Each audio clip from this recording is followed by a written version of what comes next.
The woman that you see on the screen, her name is Denise Malcolm, and she is charged with one count of murdering her husband, 52-year-old Rohan Malcolm.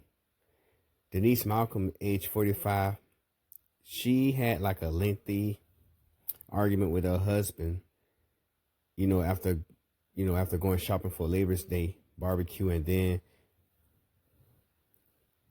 I guess shot her husband. And guess what the argument was about? His infidelity. I think he may have a history of cheating on her, but he stated that from coming from what she said, that he was going out with his boys, and she assumed that he using that as a cop out to do what he probably did before, which is committed an infidelity.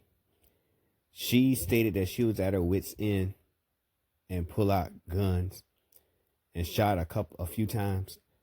One of her kids, and they were twin brothers, they heard a loud banging when they went running out the house. One of them was listening, had a headphone on and eating Chinese food. And he heard, like he stated he heard like 2-3 loud bangs. And then that's when they got out the house. And the cops came and yelled at the man's, telling her, I guess her to pull her, come out the house, pull her hands up, and she got arrested. It is also stated that her husband made one last final word to her, because it was stated that she was contemplating suicide after she did what she did, but instead she shot him one last time. Now, the moral of this story is, 'cause I know people keep saying things like you shouldn't cheat. A woman scoring is one of the most terrible things you wanna do to her and cause her to be scorned. You got a lot of women that talk about things like that, but they don't understand that sometimes you reacting on your emotions instead of using logic, that can get you in a whole world of trouble. Now she don't have her freedom and she don't have her kids based off of emotional instead of logic, based off of a woman's scorn. That caused her to lose her freedom, her children, and all she got left is, I guess, some years, because this just happened. So I'm imagining by murdering her husband like that, she's serving some time. She's going to serve some time. And one thing I can say about this situation, it's cheaper to get a divorce. Cheaper. Well, I would say, I say cheaper because I don't know where her bond is, if she get a bond. But it's a lot easier to get a divorce. You still have your freedom. You can still keep your kids. And she actually, with her case, she murdered her husband based off of him being potentially cheating. When he stated that he's hanging out with his boys, you assume that he's going out to cheat based off of your assessment.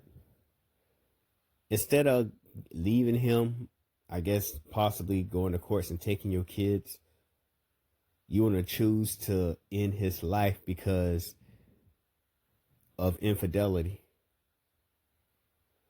Many people in this world been cheated on. They have people that had their wives or husband, committed adultery amongst them, but they divorced them. And now that you in jail, I guess looking all stupid and everything, you would think to yourself, God, dog, my life would have been different if I didn't just react on my emotions. I mean, it hurt me when that person cheated, but I could have possibly find somebody else. I could have maybe move on with my life, do things that I never could have done now that I'm single. She probably contemplating that possibly now. If not now, she will contemplate that later, what she could have, should have did, could have, what could have happened to her, how her life would have been, because she's a 45-year-old woman, and there's plenty of things she could have done later in life.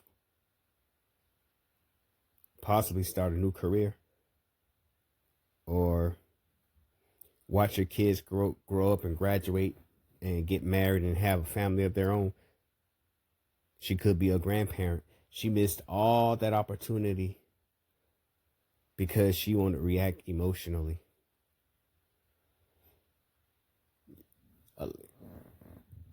Now, does infidelity hurt, being cheated on? Yeah, of course it hurt. And it can cause, because when you have certain emotions, especially strong emotions, it can cause you to do and react to things that is way out of your character. But the kids even say that their parents were estranged. They don't even sleep in the same bedroom.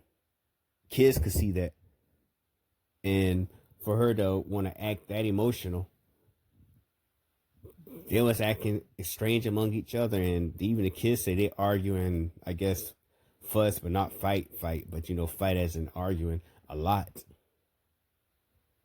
But they probably never thought they would resort to that. And I can imagine the trauma of those kids to witness their father die based off of domestic violence or anything, just based off of what they seen. And I hope the kids don't turn out being part of the cycle of parents not getting along with each other.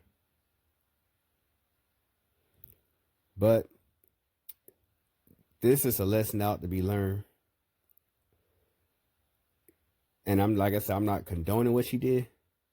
But if she want to do something, at least do it where the kid's not around. Because the kids saw that, the kids witnessed all of that. And I think she's selfish for that. But tell me what you think about this.